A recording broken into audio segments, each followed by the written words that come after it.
Is the monotony of the third shift at a 24-hour gas station getting you down? Well, have no fear, because it's nothing that a good old psychotic break and some murder and mayhem can't cure.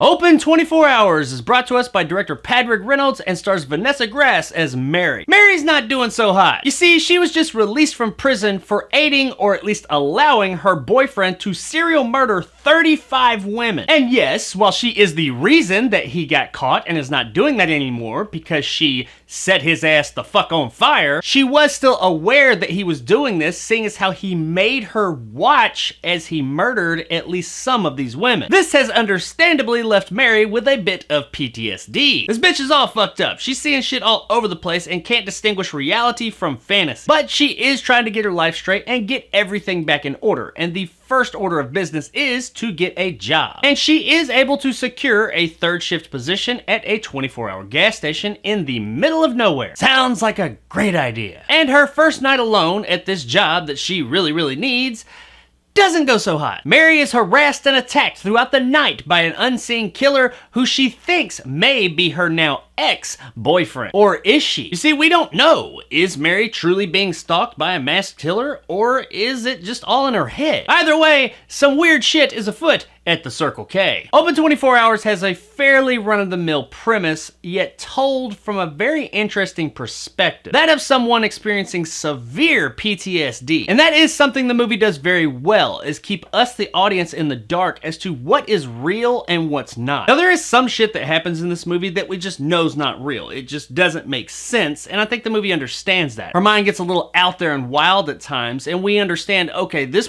isn't really happening. However, it does throw doubt in there as to when these scenes are occurring, as to, is all of it not real? Is some of it real? Is her mind filling in the gaps? We don't know, and the movie is really good at keeping you in the dark for the majority of its runtime. Another thing that helps sell this point is the performances. They are all, for the most part, pretty good. Vanessa Grass does a pretty damn good job of seeming very timid, damaged, and generally out of her fucking mind most of the movie. Everyone else involved does a pretty good job as well, most notably Brendan Fletcher as one of her co-workers. There are a couple of side performances that are a little bit off, but nothing that ruins the experience by any means. Overall, pretty solid. I also liked how the movie does come from the perspective of the person with PTSD, and it sticks with that perspective throughout the movie, so we, the audience, are as confused as she is. While PTSD has been touched on in other movies, I thought that this movie did a really good job of showing how it can truly affect a person's life. I mean, this chick really doesn't know what is and what is not real throughout the movie, and it's kind of driving her crazy. I honestly don't know if it's a realistic look at how PTSD works or not, but I will say that it was a refreshing look either way. As I said, the story as a whole is kind of run-of-the-mill. I mean, it's interesting enough, but really the backstory that we're told throughout the movie is more interesting than the main story that we're seeing. However, it is the perspective of this young woman with PTSD that we're told the story that makes it interesting. And while I really like this fresh look at this tried and true formula, unfortunately, they didn't sustain it all the way to the end. It seemed like they really wanted to explore the mindset of this woman experiencing PTSD and on the edge of a psychotic break. And they do, but then there comes a point in the story where they kind of scrap all that and go the generic slasher route. Now, I have no problem with generic slasher movies. They can be fun, but this movie started with a really interesting, unique premise and then de-evolved into generic slasher film by the end. So when you compare that part of the movie to the other parts of the movie, they just don't stand up. And it's kind of a letdown, seeing as how where it looked like the movie was headed. I was hoping that the thing that's going on in this movie would end up being more than it was. However, I was kind of expecting that, so when it wasn't, I guess the movie did kind of subvert my expectations, but I don't really know if that was their intention,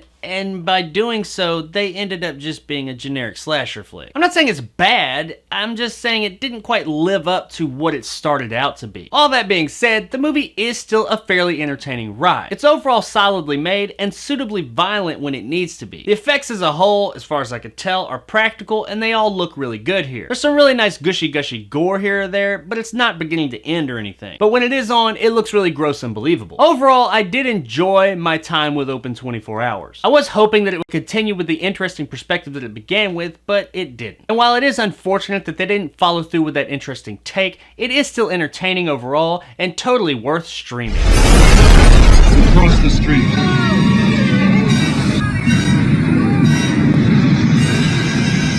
This one's not gonna end up on anybody's top 10 of the year list or anything, but if you're looking for a solidly made new take on an old genre, check this one out one night. I don't think you'll be disappointed. So there it is, guys, my review of Open 24 Hours. If you enjoyed, want more content like this, hit that subscribe button and help my little channel grow. If you liked what I had to say, give me a like. If not, let me know in the comments below why. And as always, stay sexy, Boulder.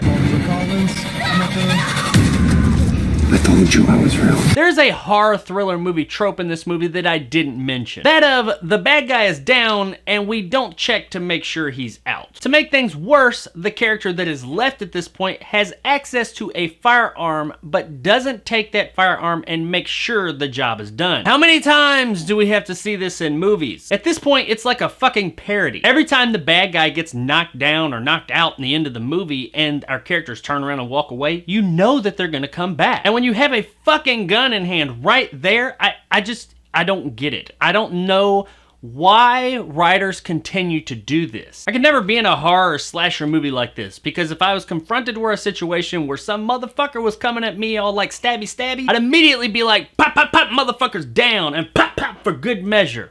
Credits.